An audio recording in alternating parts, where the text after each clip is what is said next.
Everything is affected by energy. You probably know this by now, yeah? Then I have to ask you something. I just have to. Maybe I'm wrong even, but if you know that everything is affected by energy, and everything is energy, why are you allowing people around you that you probably shouldn't have around you? Okay, I get it. To be fair, there really isn't much you can do about family, etc.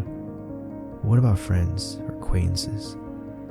Do you have friends or people that you hang around with that aren't on the same vibrational level as you? Do they constantly nag and spill doubt all over your dreams and your desires?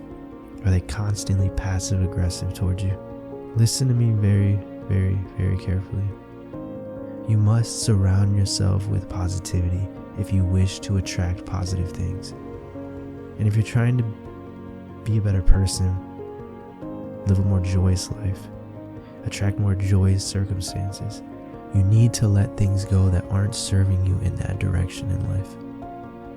I know it's hard to let go of friends that you may have had since childhood, but if those friends are putting you down, being passive aggressive, trying to keep you trapped in their bubble because of selfish reasons, you need to ask yourself, do I even want these kind of people in my life?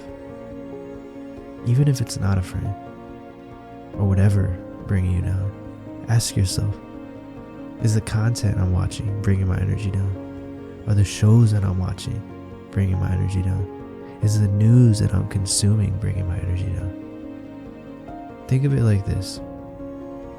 Everything, and I mean everything that you observe in the world, you collect those.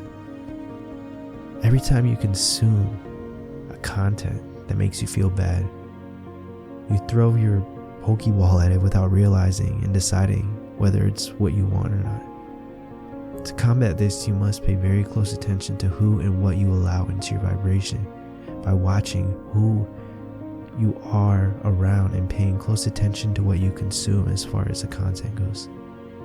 Life will be better and happier if you do that. That I promise. So remember that, my friend, on your journey of life.